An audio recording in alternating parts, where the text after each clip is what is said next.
Hello, listeners, and happy International Podcast Day. To celebrate, Must Love Books podcast is releasing several new episodes, including crossovers with other bookish podcasts and a special episode featuring a surprise guest author. Stay tuned all day as episodes will be dropped throughout the day. Help us celebrate International Podcast Day by posting about Must Love Books podcast on all of your social medias and share your favorite episodes with your friends. Today is also a great day to make sure you're subscribed on your preferred podcasting app and to leave a 5-star rating or review. I appreciate each and every one of my listeners, and I want to thank you all so much for joining me on my podcast journey and for all of your support. I can't wait to share what's coming next for Must Love Books podcast. Looking for more bookish fun? Check out the Book Podcast Connection, a networking group of over 100 book-related podcasts, from fantasy to romance to horror and every genre in between. There are even podcasts for writers and authors. Check us out on Instagram at Book Podcast Connection to discover your next bookish obsession. And without further ado, here's the first episode today, a crossover with Offscript podcast. This episode originally aired on Offscript, a podcast focused on film and TV adaptations. I want to thank Offscript for hosting me on their podcast, and I hope you all enjoy the episode.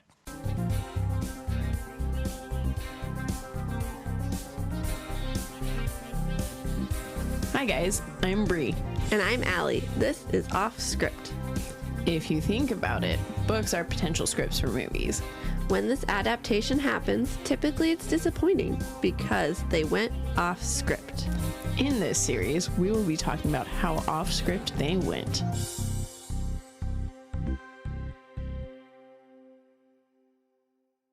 Hello, everyone. Welcome to Offscript, A podcast. where we compare books to their movies. I'm Bree with Loki in my arms. Well, Kitty. And I'm Allie. And today we are joined. God, my brain just had a fart. I was going to say by and with right there. What? What? We are joined with Crystal from Must Love Books. Yeah. Hello. Hello. We're so happy to have you. I'm excited. I know. I'm happy to be here. I love talking about books and watching movies. So, Perfect podcast for you. Definitely. So today we are covering the fall of the House of Usher. Yes. Man, I was not prepared. Like, I should have been prepared because it's Edgar Allen Poe, but I was not prepared. Allie does not like horror, and I forgot to even forewarn her even a little bit. And halfway through the first episode, I was like, oh shit, Allie's watching this by herself. It's not that I don't like it. It's just I just moved in to a brand new house and I've had worries. There's not even been any reason that I would think it's haunted, but I've had worries. And I'm like, oh my gosh. And when I moved in, there was this mirror that was shut in a door. And I was like, Ugh. That's weird. And it matches the rest of the aesthetics of my house. And I was like, that's a cute mirror. But I'm like, nope. And now I'm like, oh my gosh, this place is haunted. And then as I started the first episode, it started fast forwarding by itself randomly. I was like, what is happening right now? yeah, that sounds like a haunting. Yeah, it was not super fun. So Really, though, honestly, you should have known. This is a Mike Flanagan project. I know, I should have. Haunting of Hill House, you had to have known. Right. Everything he does has some kind of crazy ghosts and jump scares. This one had a lot of jump scares. It did. It was a little spooky. But I love Mike Flanagan. I know, it was fun. Me too. Netflix really dropped the ball and fumbled him big time. Yeah. Oh, I agree. But I think he has 6 projects coming to Amazon Prime. Oh, okay. Yeah, he got a huge contract with them. I know for a fact he's doing a remake of Carrie. Oh. Amazon Prime. What else? There's another one that he's doing too that he already has on the books. The Exorcist. You said he's doing The Exorcist. He's redoing The Exorcist. Yeah, he's doing, I think it's some kind of, it's either a prequel series or a sequel. Yeah. I'm not quite sure. It's some kind of a spin-off. But I saw an article online like a couple months ago about it. But yeah, so he's doing Carrie and he's doing The Exorcist, and he's contracted for a couple more projects after that with Amazon Prime. I freaking love him. The Shining is my favorite Stephen King book, and the movie is a pile of shit. But his sequel, Doctor Sleep, Yes, which was also Mike Flanagan. the book was great. And then Mike actually did justice to it. And he also like corrected wrongs from the Shining movie. And I was like, all right, I'm here for this. Like, thank you. And I also really love, I feel like he's the kind of director where once he likes you, he just reuses you. And so like, Gerald was in it from Gerald's Game, and obviously the main girl from it too. I can't remember her name. My Kids Girl. Yeah. And then obviously his wife is in all of his stuff. Oh, which one's she? She is Carolyn, the daughter who was very much into PR. Oh, okay. Yeah. And then the girl from Dr. Sleep was the granddaughter. Oh, I thought I recognized her. Okay. Yeah. And so I just love, it feels like Mike Flanagan Easter egg hunt. Like, ooh, which ones have you been in? I love it so much. Like, it's kind of like with the CW back in, before CW sold. It was, you could find who was in so many different shows on there, and the CW loved to recycle their actors. And I love that Mike Flanagan kind of does the same with the Flanverse, or whatever you want to call it, reusing all of his actors. Like, if you're an actor and you get in good with Mike Flanagan, like, you're guaranteed work. Got a career. Right. Like, I love it. That's awesome. All right. Okay, are we ready to start? Yeah. All right, so we do have some trigger warnings. Lots of murder. It's pretty gruesome. It's jump scares. It was actually way more gory than I anticipated. Oh my gosh. It was super. I was like, oh my gosh. I think I like watched half of it through my like covered eyes. I was like, what is happening? Oh my gosh. Anyways, so our synopsis. All right, so this is the synopsis for the Edgar Allan Poe like short story, not the TV show. It sort of matches, but sort of doesn't. So, a faithful friend, Ethan Powell, responds to an urgent summons from a childhood acquaintance. He finds himself a solitary guest in the foreboding, indestructible Usher mansion. A mysterious ailment has possessed Roderick Usher, Lord of the Manor, who has resisted all medical treatments and threatens to extinguish the line of Usher forever. I know, it sounds scary. So scary. He's like, I remember that one scene where the cat was killed. I know, I saw it. I was like, oh no, breathe. I was pissed. Oh, I was so mad. I was like, I gotta go cuddle my Loki. But anyways, I guess I'll keep going. So our author is Edgar Allan Poe, our director Mike Flanagan, and Michael Fimognari. Fimognari. Okay. Is what I would say. Okay. Screenplay writer, had 8 different people because it's a TV show. And I did audiobook. You did audiobook? Yeah, for this one I did the audiobook. Chris Lutkin. Did you like him? He was creepy. He was creepy sounding. Yeah. I also did the audiobook, actually. Really? Yeah, I mean, so I have a big collection of all of Poe's works that's in this like big fancy cover and everything, and I love it so much. Even so, I still did the audiobook. Same. You had to have the vibes, and the narrator was able to hit those spooky vibes, and the audio had like lightning and stuff in the background of it, which was super cool. Like, it set the whole ambiance. Yeah, it was awesome. You didn't have the music? No, I didn't have this. It was on Libby. There's so many different versions of it.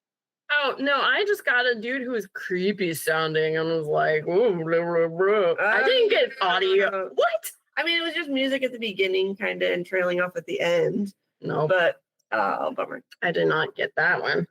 Oh, I know you were the person I was waiting for. I was like, oh my gosh, I need it, and then it's like, you have to wait, but it'll be ready soon. I'm like, I need it today, and then Sorry. sorry. So, but anyways, okay, well, and you liked yours too. Okay, Yeah. So, I mean, all right. And so, what did you do first? I read it first. I watched it first. I read it first. Nice. Well, I should say I reread it first. So Okay. I have been a huge Poe fan since I was like a kid. Mhm. And even to the point where, like, so in 6th grade, I want to say it was, we had a unit on Poe, and we had to like make some kind of board game or something, Oh, something that we could all play as like a trivia kind of game. So like all the students could go around the room and play our different games as ways to learn facts about the books and Poe's life. And I made a board game of Monopoly. how cute.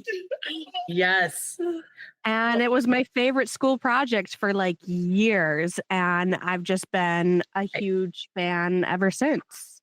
That's awesome. What a fun project. I also absolutely love and adore Poe, and I was always in all the honors classes in school, and so we always covered something of his. And I remember it was in high school, I think, and we had to memorize a monologue from Edgar Allan Poe, and I chose Annabelle Lee. So then when the show started, I was like, I could say all of this.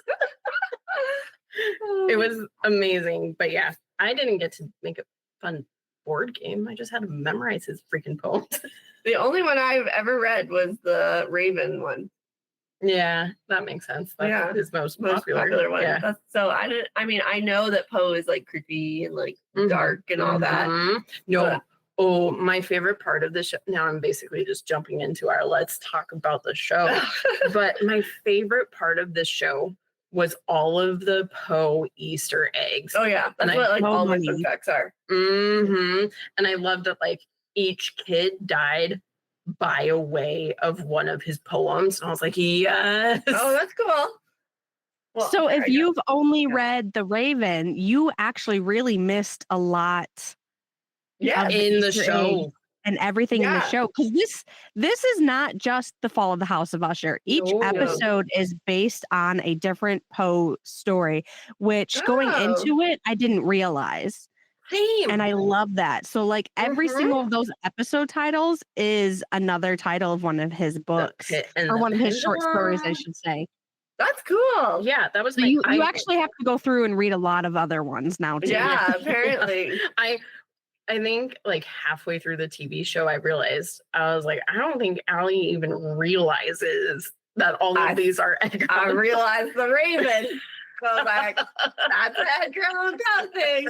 And then I did all my fun facts, and every fun fact was like, this is an Easter egg. This is an Easter egg. I was like, oh, how cool is that? How do you not know the Telltale Heart? No, I don't know that. It's the one where the heart is beating under the freaking floorboards. No.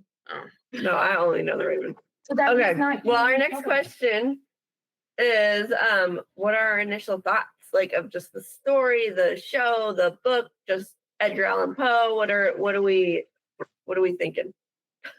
So the loudest. show, Sorry. I already had high expectations on the show because it is Mike Flanagan, and I like pretty much almost everything he does. So I figured it was still going to be entertaining. I knew there was going to be some jump scares and some spooks, but this show honestly blew my expectations out of the water. I honestly really liked it. Like it took me, I mean, I liked it from the get-go. I was just, watching through my fingers like, oh my gosh, what is happening? But it was definitely by like the last few episodes, I was like, I only have like one episode left. Are we serious? Like I was super getting into it.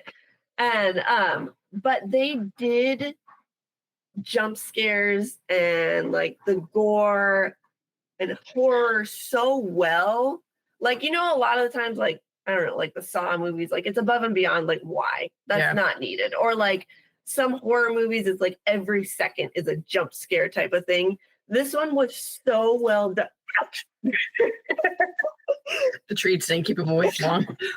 This one got cat claws in my butt.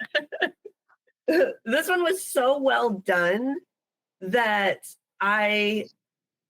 it scared me, but then because I wasn't expecting it every single second. Yeah. And like then they led up to expecting it and it didn't happen. Yeah. And it was so well done. Mike Flanagan does a very good job with that. Yeah. I loved it. The pacing was really well done, as you had just really good amounts of storytelling compared to jump scares, compared to tie-ins from other stories. Honestly, one of my favorite parts of the show is how often they use direct quotes. Yes. He is a poet. What was his name? Roderick. Roderick is a poet, and his poetry is obviously all Edgar Allan Poe quotes. Yeah. And I love that every single time. Like I was that meme with Leonardo DiCaprio going, "Oh yeah," Yes. pointing at the screen like, "I know that one." Same. I loved it. It was so good. I also really, really enjoyed that each episode after the first like initial one setting up the story was like, okay, this is all about this kid and how they die and what their downfall is. I love how they introduced it by, okay, this is this character's episode, by him talking to Augie or August. What do you go by? Augie? And we got that jump scare of whatever dead kid it was. Not kid, dead child. Not child. What is? Yeah, it's his kid. It's his dead kid. Yeah. It's like, and it was also kind of fun to be like, ooh, how did they die? Yeah, because you just see their injury and you're like, oh my gosh, what happened? So gross. Okay. And why'd we pick it? Well, actually, Crystal, you picked it. You were our listener pick. I did. Yeah. And why did you pick it? Well, I hadn't watched it yet, even though I really wanted to. I'm like, okay, well, we could cover this one. I love Poe. I'm obsessed with Poe. I'm obsessed with Mike Flanagan. And, I love being able to, discuss it with people instead of just binge watching it in the middle of the night by myself. And then, oh, wow, I've got no one to talk about this with. I guess I'll just go to sleep now. Exactly. I know that was the best part because I was like, I would be watching it and I'd be like, oh, this was so good. Oh, this was so good. And I was like, oh, I get to talk about this. I'm so glad that at least you know Poe and you know Poe. So you guys will have a conversation. Because I'm just going to be sitting here like, wow, that's cool. That was the best. But did you like this jump scare? There was one part, God, I don't even remember which jump scare it was. Somewhere towards the end. And I'm sitting on my couch. And there's a cat sleeping on my foot. And that jump scare got me so bad that I literally did jump and like yelped a little bit. And that cat freaked out then, which of course made it was a riot. That's awesome. That's the best. Oh my gosh. All right. So we have some fun facts. You guys will be like, yeah. Tell me if you know them all. I already. Okay. The lawyer, Arthur Pym, is reference to the only full-length 1838 novel by Edgar Allan Poe. The narrative Arthur Gordon Pym of Nantucket, which Pym travels the oceans and lives through shipwrecks, mutiny, and cannibalism. Clever wordplay was used at one point when Arthur mentioned he'll be having Richard Parker for dinner, directly referencing the character in the story. Yep. You guys knew that one? Yeah. I'm not going to get you into any of these. These are all for the listeners now. Because every single fun fact on IMDb was all Easter eggs. I'm like, those are fun. Y'all already know them. All right. Allie's like, I'm going to get them. They're not going to know this. You know what? That's got to be it. Let's see if you can stump us on one. Yes. All right. I only have 5. So each Usher children has a distinguished color, which can be seen in their clothes and home decor. is most prominently featured in each of their death scenes. Prospero is red, Camille is white, Napoleon is yellow, Victorine is orange, Tamerlane is green, and Frederick is blue. These hues are referenced to the mystique of the Red Death through Flanagan, though Flanagan appears to be following the color scheme of Roger Corman's film adaptations rather than Poe's short stories. Actually, I did not know that one. Okay, good. Did you know that one? I mean, I noticed that they did have the colors. It didn't really tie into me because I just like, oh, everyone has their favorite color. Right. While Lenore is scrolling through Netflix menu, she finds to find a movie to watch with her mom, Gerald's Game pops up. Gerald's Game is also directed by Mike Flanagan, featuring several of the cast members. Yeah, has Roger I saw and that. Gerald. I thought it was hilarious. I like one of my first videos that I make is like this whole story is just what's her name from Gerald's Game getting back at Gerald for tying her up to the bed. Oh gosh. All right. Pam or Verna's New York driver's license the date is issued / expiration for the 19th of January, which is Edgar Allan Poe's birthday. I didn't know that or notice it. I didn't look at the date. Yeah. Yeah. Oh. Well, Exactly. like, I'm all not trying to. I know. Let me get all these. And Bruce Greenwood has been the voice of Batman in a few DC movies. His co-star Mark Hamill and Raoul Kohili have voiced Batman's enemies, the Joker and Scarecrow. I did know that one. I didn't. I loved Batman too. I didn't know he was the voice of Batman. Yeah, how come that? I knew Mark Hamill, but I didn't know the other ones. Obviously, I knew Mark Hamill. I was so impressed. Okay, like I know Mark Hamill is an awesome voice actor and everything, but just watching him, I'm like, you're supposed to have like this higher squeaky voice. You're Luke Skywalker. And No, he's an impressive actor. He was really good. Phenomenal. He was really good in this.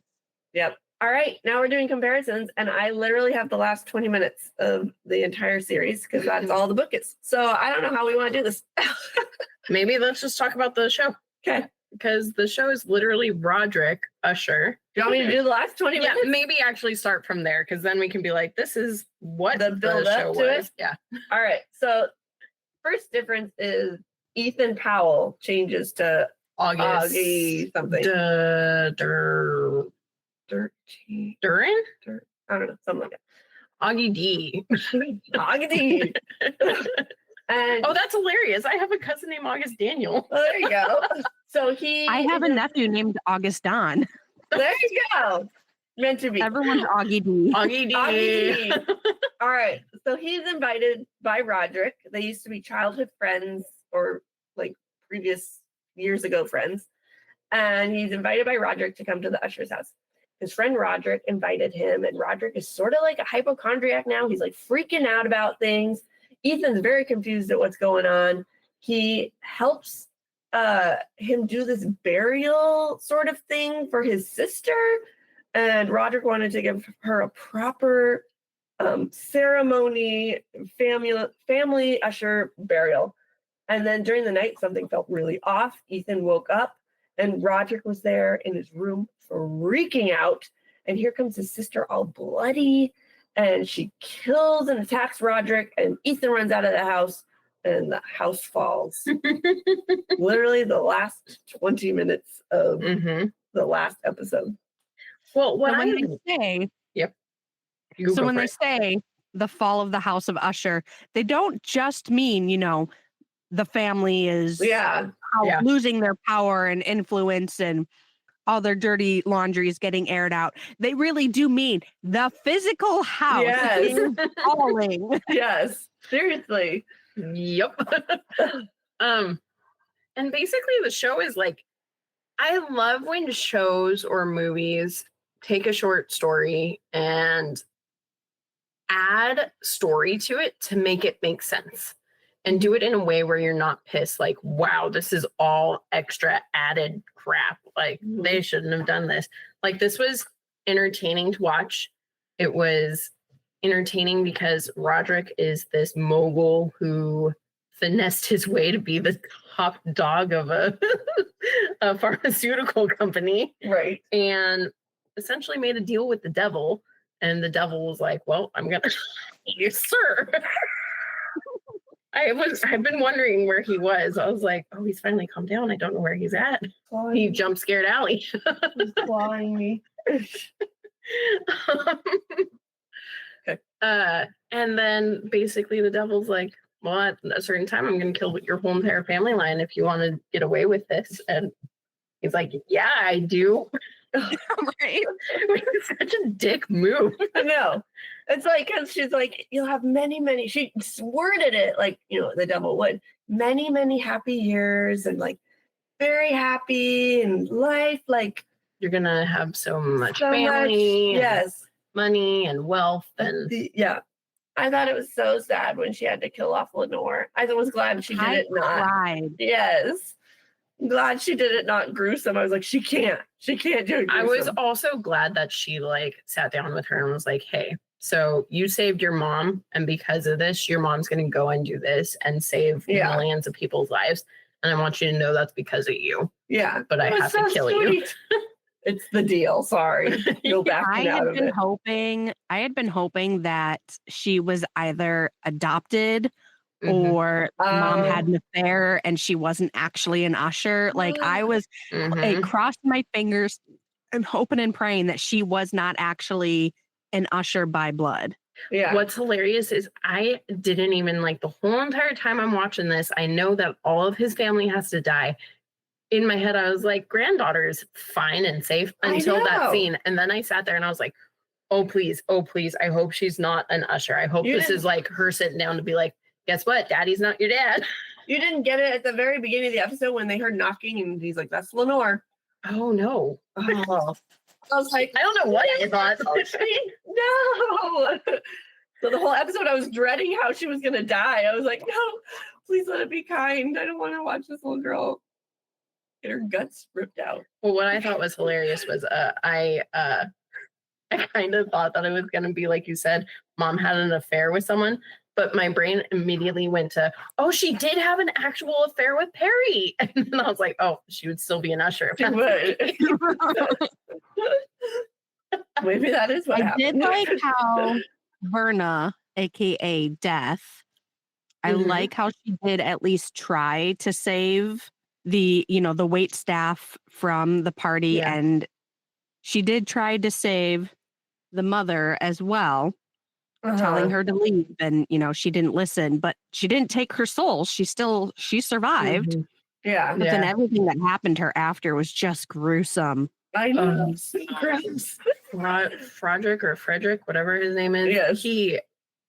I was so pissed. I was like, what a freaking psycho. This is what happens when you do coke. He deserved to die the way he did. Oh, I was so glad she was evil with him. Do people deserve? I don't know, but that was. Well, okay, so listeners, he basically figured out that his wife was going to his stepbrother's orgy party to cheat on him with his stepbrother. But she didn't. She never did. No, she never did, but she still ended up getting completely melted and burned. Because that's the first, we should go episode by episode. That's the first death was like, they went to this party and like, they hooked up the sprinkler system to have like acid rain. Well, they didn't mean it to be acid rain. They wanted it just to be a fun, like getting wet in this orgy party, but it was hooked up to acid. So all these people start melting. And unfortunately, mom was there. And even though she was like, I'm not going to be there. And then she was like, oh, I'm here. And then, so then fast forward to like he was the last death. Yeah, he was the very last death.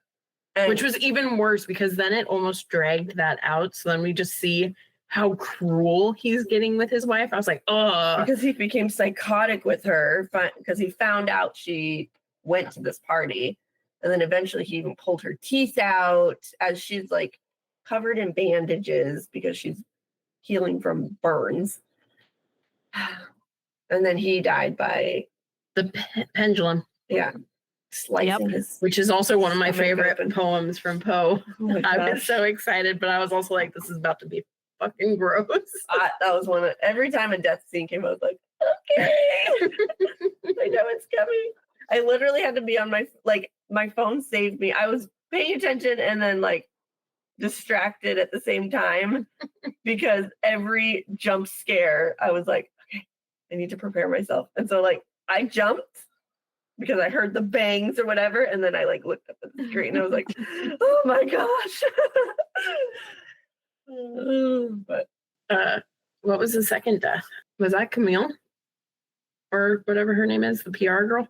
she was dead. Yes, first was second. And she got ate by the chimpanzee. The monkey. Chimpanzee, you're right.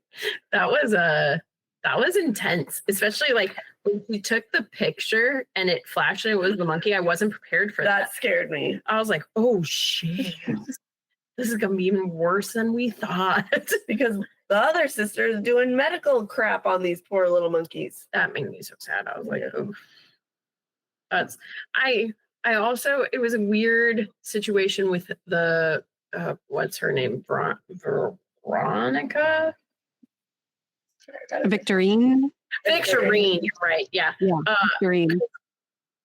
I wanted to be like, yeah, you're trying to do like good in the world, but I was like, wow, but you're also scummy with your experiments, essentially.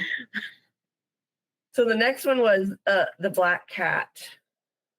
I was so mad.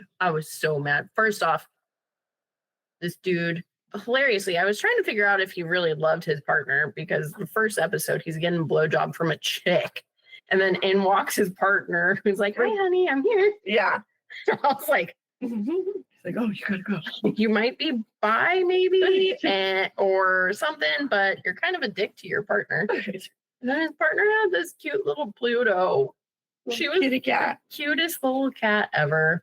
And then when he woke up and she was freaking brutally murdered, I was mad. I was like, I don't want to watch this episode. I know. I was like freaking out. I was like, he killed the guy. And then they showed him in bed. I was like, who did he kill?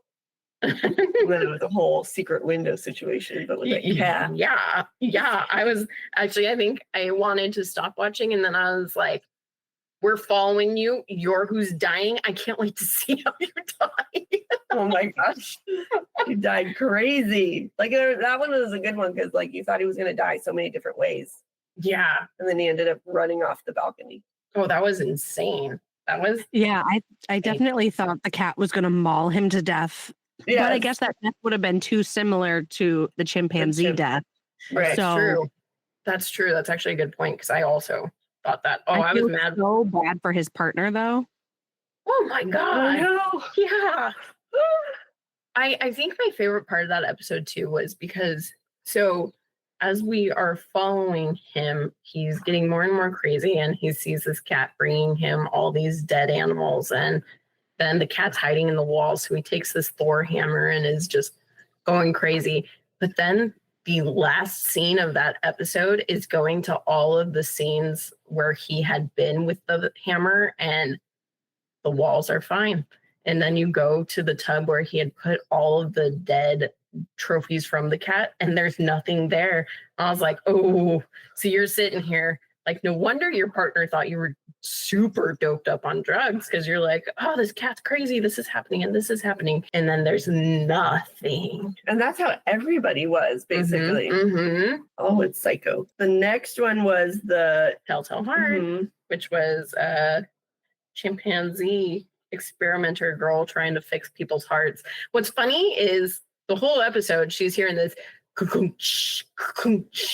and it took me about halfway through the episode for me to like, even I knew it was titled The Telltale Heart. I know the Telltale Heart, but it took until halfway through for me to be like, oh, you're hearing someone's heartbeat right now. So at the beginning of the episode, or at some point, her and her girlfriend have a fight, and she throws something, and then the scene just cut, and I was like, something happened, and they're not telling us. What's hilarious is I didn't even think that. Really? I was just like, oh, she left and she's not talking to her. Good on her. And then oh, you're too innocent. I really am. Especially since she's hearing a heart thunking. For some reason, I thought, once I realized she was looking for the heart, I was like, oh, it's in your chest. You put that thing on your own heart, and then you're going to cut yourself open, and that's how you're going to die. Oh, my gosh. And then it was really her partner's heart. She killed her partner. went psycho, tried to fix her up. So gross. Yeah. Well, what's crazy to think too is that Roderick wanted her to use that on him. Oh. Yeah, because that's why he wanted her to start doing the human trials, was to get it for himself, to keep himself alive. He spends so much time, like he's seeing, all the spirits of his dead children, and he has himself convinced that it is the hallucinations from his medical condition, and that's why he's like, let's get this heart contraption fixed. Like, let's go. I need it. I'm dying. Yeah, and about that. Yeah. It really isn't until the final episode where I think maybe the second to last episode, where he really accepts that these are not hallucinations. It's not his medical condition. He is actually seeing these spirits of his dead children. Mm-hmm. I did like the point at one point when he's talking to Augie, because he's talking to this lawyer about everything that's happening, because he says, like, I'm gonna admit to something at the end of my story. And Augie finally goes, how do you know all this? Like, you're not there. And he's like, because my kids are telling me right now. Because, like, I like when shows or movies tie up a loose end or that wouldn't really work. And they make it so it's like, oh, it's explained. Because I would have left. I would have been like, how did he know all that stuff? Yeah. And so, like, they caught that, okay, people are going to question. Let's fix that right there. This show left no loose ends. No. It did very good. I wrapped everything up. I am convinced that Mike Flanagan can do any adaptation, and I would be happy with it. Because he has done many we've covered him many times now, and each one I'm okay with how he adapted it. He did it in a way that it did it justice, or it brought more to the story, or it wraps things up nicely, so then we're not sitting here like, this makes no sense. Yeah, exactly. Then we have the next episode was Goldbug, which was, what's her name? The crazy Tamerlane. Oh, yeah. Okay, I'm confused.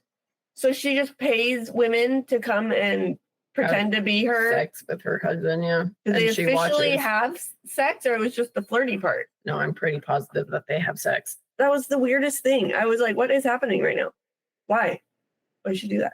Well, it's some kind of like power and control kink. So odd. Also, too, it was either this episode or the one after she's dead, when Roderick is talking to Augie, and he says something like, each of my kids had one of my downfalls, and like he said each one's thing, and like each one's thing was what killed them, and like hers was, he said, she shares my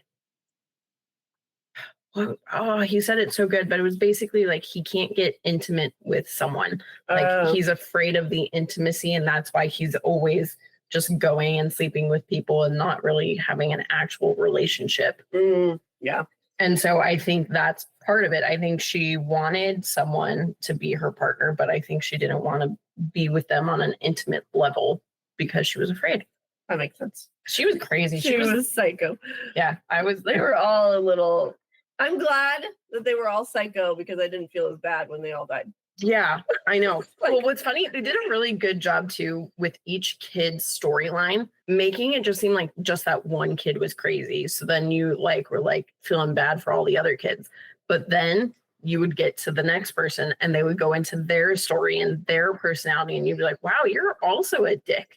And Victorine's partner said it best. All you ushers are monsters. Like, once she said that, I was like, oh, you are absolutely right. And then the final one was... We also haven't been talking about how freaking Roderick is currently married to some random chick that he got hopped up on his ligodone. Oh, yeah. And he didn't actually love her. He literally was just married to her because she was his miracle. She proved that his medicine worked. Honestly, I loved her storyline and her character arc so much. Like when we first meet her, we assume that she's just kind of a druggie and a gold digger. Yes.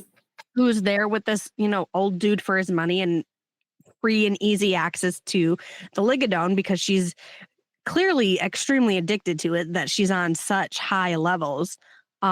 Fortunately, it seems to be working for her, doesn't kill her, doesn't make her go nuts. But as the show goes on, we find out she actually really does care about the Ushers. Right. She cares about those kids, even though they are awful to her. She does truly love Roderick. She wasn't there for the money and the drugs. She thought that he believed in her and that he valued her. And really all he valued was her ability to be proof that Ligadone was safe and worked. Yeah. Yep. So sad. I know the episode, Tamerlane's episode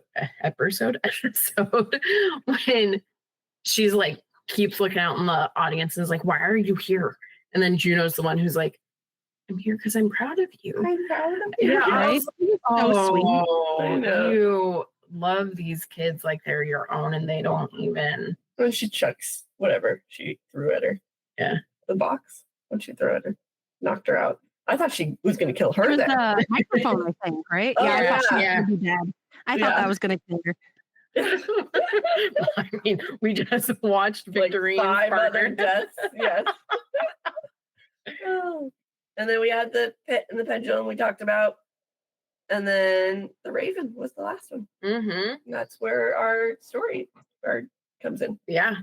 Well, the thing too is like, the book is really only the last 20 minutes, but it's also not because like in the book, Ethan and Roderick are talking about everything for a long period of time. And essentially this TV show, they're having the conversation the whole time. Right. It's just that the meat of the story of the short story is that last episode. Right. Yeah. So which of the death/stories was your favorite? Ooh. Like enjoyed to watch or like just let's see. I'm like the one that freaked me out the most, I think that I was like, oh my gosh, was the heart one. Really? Yeah. Just with how psychotic she got. And then at the end when it opened up, the door opened. Because right when Roderick starts walking towards the door, I'm like, oh, it's our girlfriend. And like it opens up and it's like not just her girlfriend. It's like nasty against the wall. I was like, oh my gosh. Yeah. So I think that one was like me the most. I think for me it was the pit and the pendulum. You like that story. That's why. Yeah. Yeah, I love the pit and the pendulum It was story. a good revenge story too. Yeah. So I liked that one. What about you? So out of the short stories that accompany these episodes, my favorite is Mask of the Red Death. Yeah.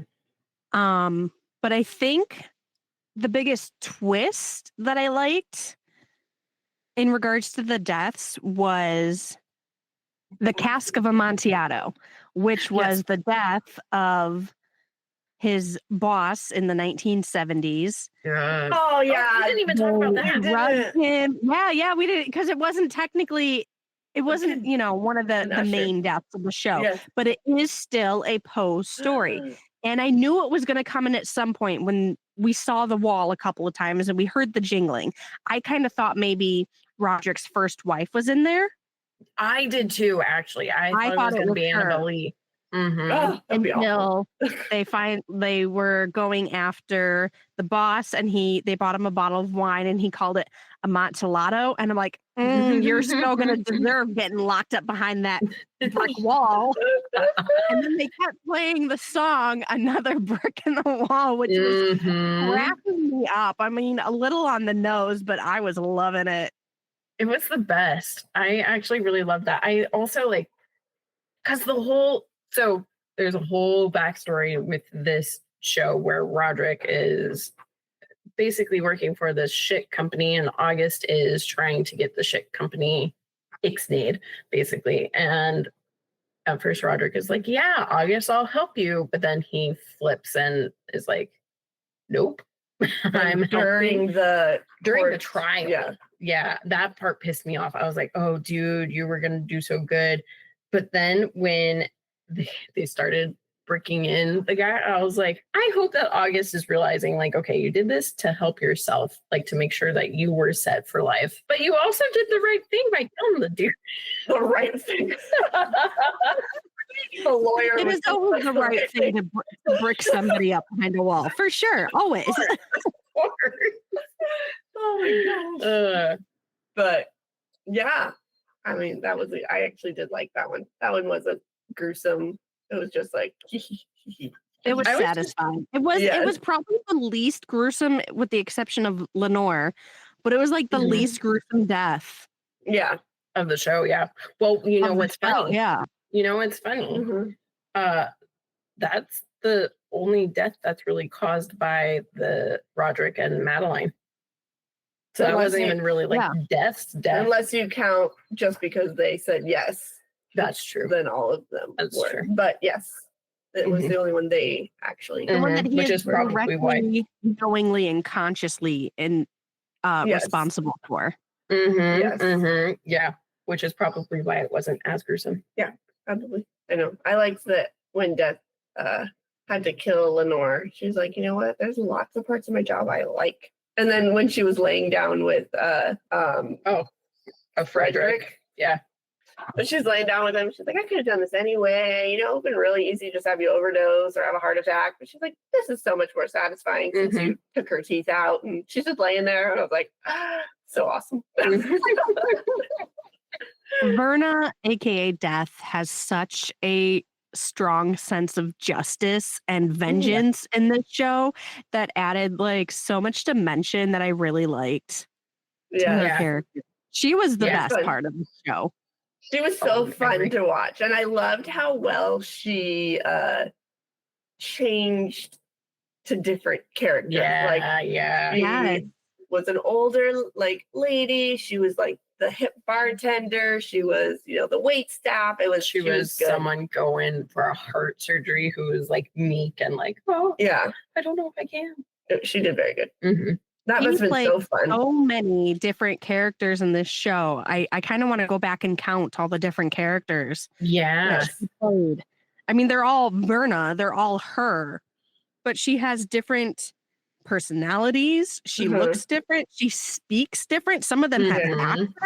Yes. Yeah. She deserved an award for this. Yes. I agree. That must have been so fun. Get that woman an Emmy right now. When I did finish this series, I was like, I would go back. There's certain series that like you either get halfway through or all the way through and you find out crucial information. You're like, I want to go back and rewatch that now that I know this information. Now you guys probably knew from the beginning, but I was like, what? And it's one that I probably come October will go back and rewatch. I love scary stuff in October. Oh my gosh. Right. Yeah. Let's do the rest of our podcast. All right. I mean, I guess, is there anything else that you would like to talk about the show before we wrap up? I have one Mike Flanagan question for you guys. Okay. Since we all seem to be a fan, what is your favorite Mike Flanagan project? Oh my gosh. I don't know. Actually, for me, it's Haunting on Hill House. The first of the haunting TV shows. Because I was kind of disappointed in Bly Manor, but I don't know how much of that was, I think part of it was the fact that it was the same cast, just in a different story. Because then I was kind of like, okay, I'm seeing you guys as these characters instead of this. So I kept wanting it to tie into the previous one, but it wasn't. Okay, I have to look up because I actually don't think I've seen a lot, just what we've done. So I know I've seen Dr. Sleep and I'm so excited for the Life of Chuck. We did Usher, and then I saw the Gerald's Game. Didn't like that one very much. But I think that's just because of the story. Right, that was the story, he did a very good job. I think I really like Dr. Sleep from what I've seen. So Haunting of Hill House was my first Mike Flanagan project. And I did really like it. Then I started going back and watching some of his other stuff. And I only recently watched Haunting of Bly Manor, like literally just a few months ago. So I know the show's been out for a couple years and I've seen stuff that he's done since then. I just hadn't gotten to that one yet. And I'd have to say Bly Manor was my favorite. I cried so much. I cried so many times in that show. It was a perfect blend of jump scares and heart-wrenching sadness and pain. And honestly, in the end, that one really was not a horror. It was a gothic romance. And it was beautiful. I loved it by the time I got to the end. Like the first episode or two, I was not really sure what direction it was going. And the first couple episodes felt a lot more horror-like. But by the time you really get into it, it is very clear that this is a love story, a tragic love story. And that one is my favorite. Wow. Yeah. I feel like if I had done it like you and gave it time, I would have liked it more. But I literally, like, the minute it came out, because I loved Haunting on Hill House, I was like, I am watching this right now.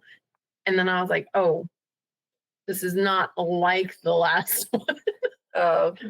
And I think that's why a lot of people didn't like it, is because they were expecting it to be in the same universe or something, but it was a little bit more of like an anthology. Like, yes, he is reusing his actors and has continued to in so many projects. But I think in order for this one, for Bly Manor to be appreciated fully as it should have been, some of these other projects needed to go in between.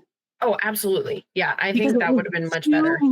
People were expecting it to be just like Hill House. The expectations were not in the right place. It felt more like a sequel because that was literally like his next thing that came out.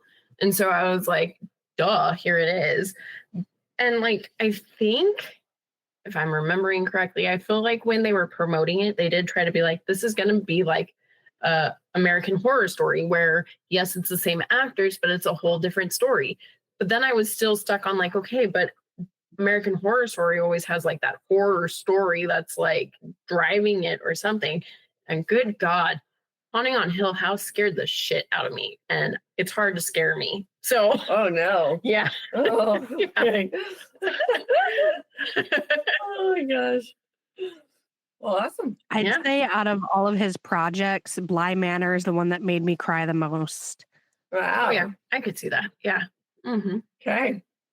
Like every character had some kind of fucking tragic backstory that just absolutely cut your heart open. Yeah. Yeah, it's a good one. Allie's like, it's got that haunting in it. I don't know if I want to watch it. I'm like, we'll see. Have you not watched that one yet? I haven't seen it. No, the only ones I've seen I think are Gerald's Game, Usher, and Dr. Sleep. I know. Okay, you need to put that one on your list. Okay, it's on my list. Got to. I mean, yes, there are still the jump scares, but it is less scary and less gory. There's not much gore at all. No. It's not very gory, especially like Usher was. So I think you'll do better. Do it. Okay. I think so. I think that's that's the one to go with. Okay, I'll try it. Okay, are we ready to do some cast? Yeah. Okay. So we have 99 people have been cast for this show. We have Carla Gugino played Verna or Death. Loved her so much. She was great. She's so perfect. Fun. Like other than Gerald's Game, I don't think seen her in anything except Spy Kids. She was like, I grew up with her, Spy Kids mama. And then we saw Gerald's Game. I was like, oh no. And then we saw this and I was like, oh my gosh, she's not the innocent Spy Kids mama. She's in Bly Manor too, and Hill House. She's in both of those. Right. Okay. Then we have Bruce Greenwood played Roderick Usher. What's hilarious is because he plays Gerald, I've always had an issue with him. This show made me like him. I loved him. He was so good in this role. I really liked him with the mustache too. Yeah. Versus the mustache was perfect. That was a great mustache. Yeah. And I really loved him reciting all of Poe's lines. Yes. You know, he's got the voice for the gothic poetry. Like I could listen to him narrate some of Poe's that would have been that cool. would be great. I know. That would have been amazing. Yeah. I thought he was amazing. We had Mary McDonnell played Madeline Usher, sister, which we didn't talk about a lot. No, we didn't. We didn't even talk about how she died in the end. Oh, duh. Oh my gosh. So at one point in like a flashback scene, they talked about how she was like Cleopatra and everything like this. Oh yeah, Death kept calling her when she kept calling her Cleopatra because she knew how she was gonna die. Oh yeah, because Death knows. Yeah. Duh. And so then how she died was Roderick put like he tried to mummify her. Sapphires in her eyes. Because that's what the Egyptians did when they were mummifying. Oh my their gosh. queens. And then so she wasn't officially dead yet. And so she wakes up and like can't see him, but she finds him and strangles him. Oh, it was so gross. The craziest part about Madeline is that so she has this whole time that we see her in her adult self, she has this very flawless straight hair with these straight bangs across.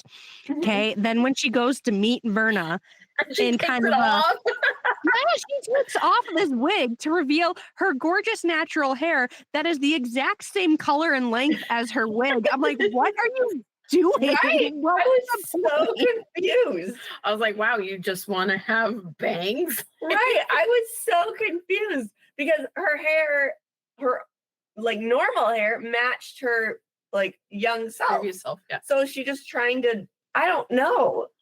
What's hilarious, it took me 3 or 4 episodes to realize that she was the sister. I kept thinking she was the Annabelle Lee. Yes, I did too. Yes.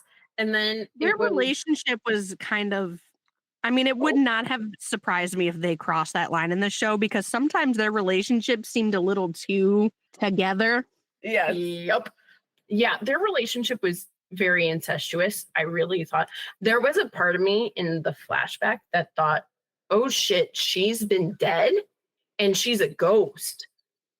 But where'd that come from? Because there was a scene with Roderick and Annabelle Lee where Madeline was there and Madeline was very clearly talking to Roderick, but it did not seem like Annabelle was even paying any attention. Oh, I see. Okay. And I was like, oh shit, she's a ghost. And then she was not a ghost. She was very much not. Okay. When the sister was making out with the evil boss, for a split second, I thought it was her brother. And I was like, not even surprised. I was like, really, guys? Like, come on. Oh, wait, that's the boss. Yep. I thought for a moment that like the big secret was that they hooked up on New Year's Eve. I'm like, oh no, they're just gonna kill a guy. Okay. Yep. I was like, no wonder they want to kill that. Yeah. Oh my gosh. All right. So then we got Henry Thomas played Frederick. I love seeing him in all of these because his portrayal of the dad in The Haunting of Hill House was one of my favorites, and he was such a like meek character in that seeing him in all of these other roles, I'm always like, oh, you're good. I like you. He was so creepy. His eyes were like so dark and barely had any whites. I'm like, you look like the devil. Honestly, I think in the end, out of everyone, he might have been like the most evil. I think so. The others, a lot of the others, they were just crazy. Yeah. They were crazy. They were selfish. They were narcissistic, but he was straight up. Like, what kind of human being, consciously, knowingly, like he wasn't under any control when he ripped all of her teeth out one by one. That was all. Everyone else, when they did crazy shit, they were literally out of their minds. Right. Drugs, crazy. Yeah. Him, the second he said, I'm going to take her home and build her a hospital room in the house, I was like, oh no, what's he going to do? Yeah. I was like, this is bad. Yep. So then we have Kate Siegel played Camille. This is his wife. Okay. Yeah, I love her. I think she's such a good actress. She was great. She was good. I liked her like white blonde hair. Yeah, it looked really good on her. She did good. Then we got Raoul Cooley, played Leo. I love him. I love him. Watch iZombie. No. I have seen it. That's where I've seen him from. Yes. It was a CW show, the first season. And he plays a morgue doctor he's a morgue doctor and his co-doctor is a zombie. And it's such a good watch. You have to watch it. Yeah. She like turned into a zombie and she doesn't really want to be a zombie, but she needs to eat. And so she eats these brains and then she gets the memories. And so she's like a detective. Murder. So they solve murders because she gets to see who murdered these people because she has their memories. It's a very cute show. Like it doesn't sound cute when I say it, but it's cute. The younger version of Augie is also in that show. He plays the cop that they solve murders with. That's right. Oh my gosh, I gotta go back and rewatch that show. It's been years. That's a good one. I haven't seen him in anything else, and I was like, oh, I like you. I think you're a good actor. Yeah, he was good. Then we have Samantha Sloyan played Tamerlane Psycho. What have I seen her from? Grey's Anatomy. And because of that, I hate her. She's the Penelope who Derek gets with. Oh. In between, like, marrying Meredith or whatever. Yeah, I don't like her. I don't like that, like, she tweezes her eyebrows so much that she has, like, none. I was like, what the heck? Well, I think that was probably for this role. I know, because her IMDb picture is normal, but she just, I don't know, she's just psycho. But I do think she plays the roles well, because if she plays it in a way where I hate her because of it, I guess you're doing your job. Exactly. I guess I can't hate you too much. Another actor or actress from the show was on Grey's Anatomy too. Oh, which one? Mary McDonald, who played the older version of Madeline. She was a doctor for the heart doctor with Yang. Oh, I know her because she plays the mom in Donnie Darko, and I fucking love Donnie Darko so much. So, like, seeing her in this role made me really sad because I was like, "You're Donnie's mom. Why are you being the psycho?" Well, we got. She's also the president in Battlestar Galactica. And let me tell you, so I've seen things that this woman has done for 20 years now, and she is aging in reverse.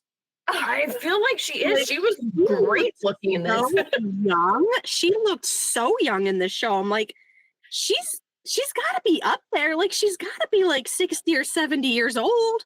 Uh-huh. It was her wig bangs.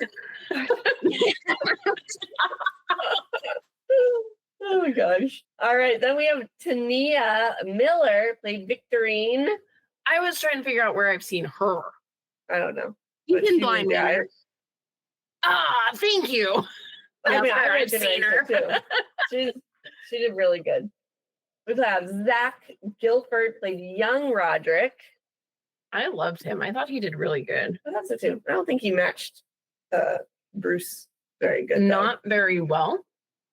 But I think their personalities matched. Yeah. They did good with that. But looks wise, no, I agree. I couldn't see it. He should have had a mustache. That might have helped, actually. And Willa Fitzgerald played young Madeline.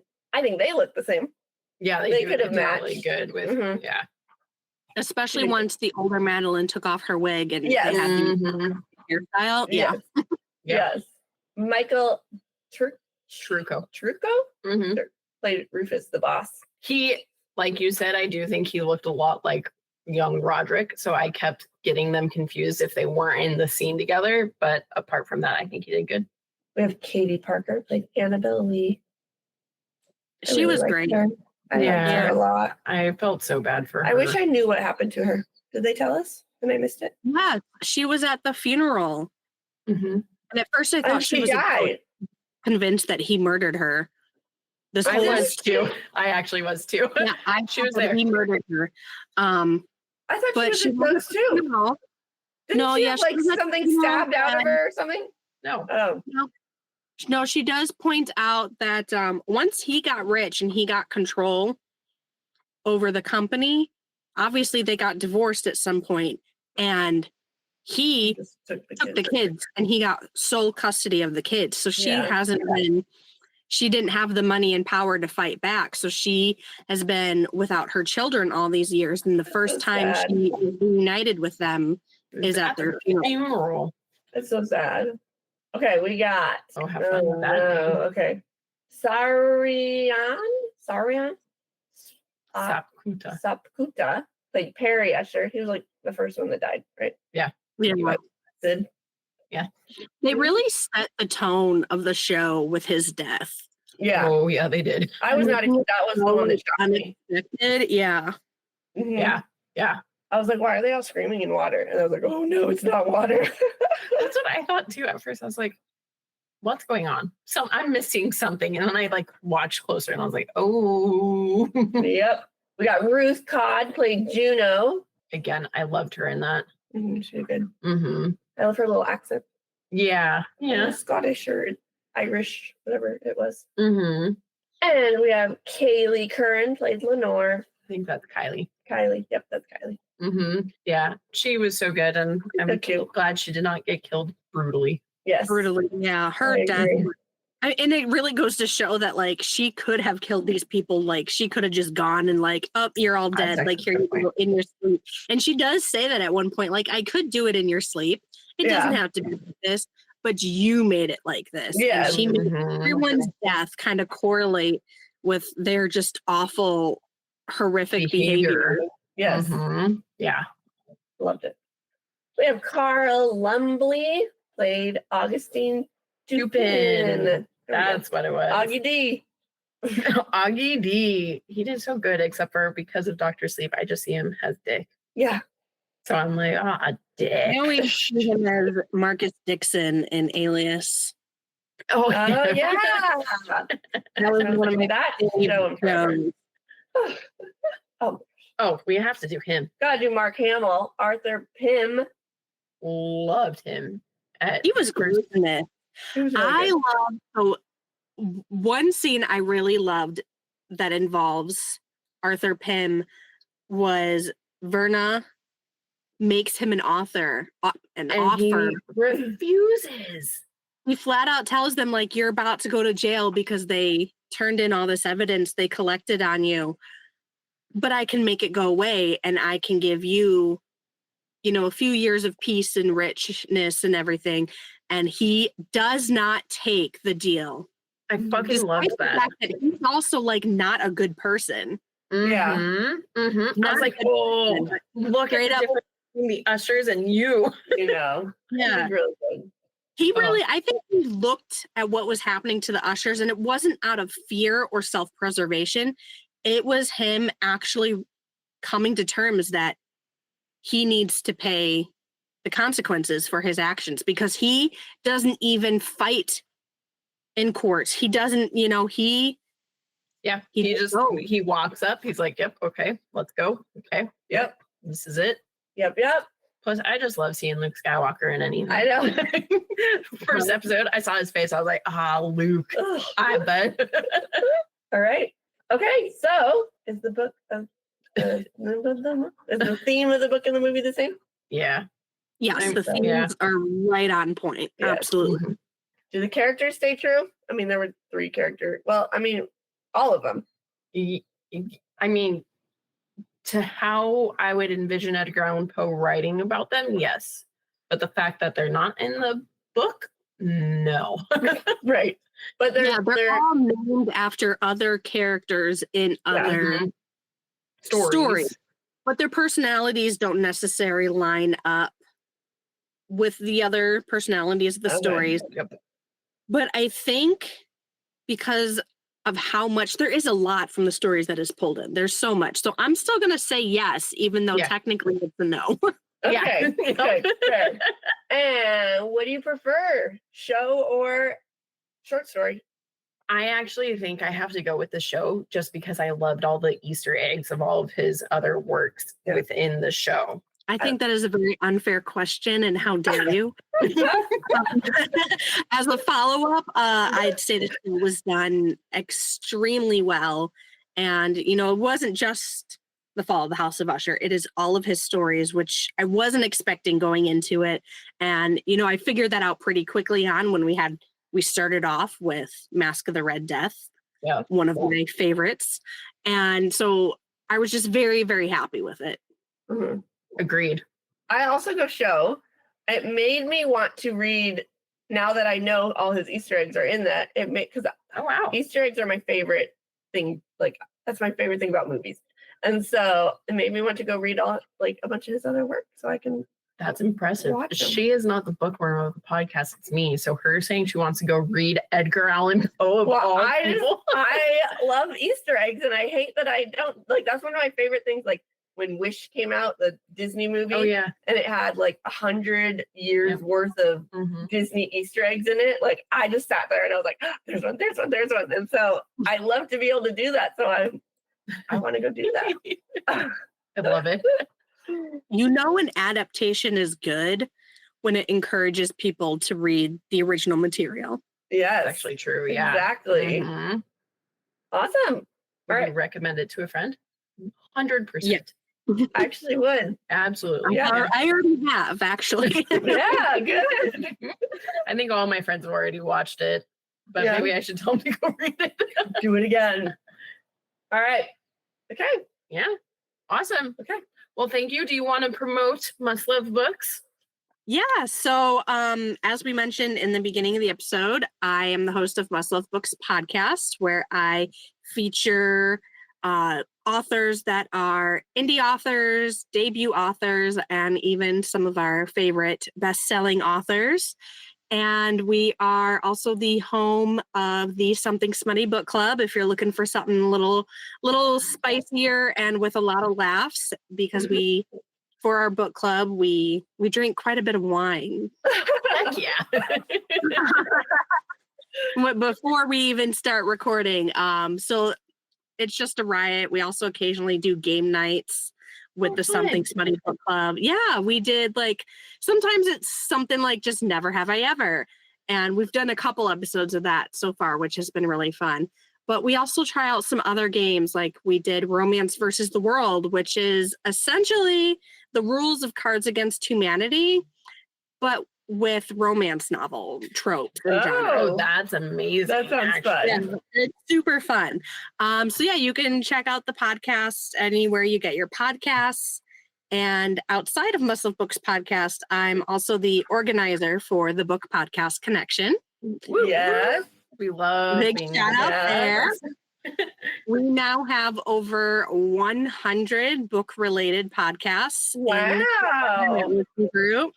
Yeah, I love that group. It's such a good group. That's exciting. I feel so much support from the group. So that's awesome. Mm-hmm. She's the one that's always posting on there. She lets me know. She screenshots. She's like, okay, we got to make a TikTok video or a real video. I'm like, all right, let's do it. Yeah, our networking group has really become like a little podcasting family, and we do collabs together, and we're planning for International Podcast Day, September 30th. We're going to be doing some virtual events, special episodes, maybe a few Instagram lives. So if you want to join us there, you can find Book Podcast Connection on Instagram. And there is a website. It's just not really up yet. I mean, it exists, bookpodcastconnection.com. It's just the logo on the page so far. There's nothing else there. I love it. But eventually we'll have a directory of all 100 plus podcasts on there. That's amazing. Yeah. That's so exciting.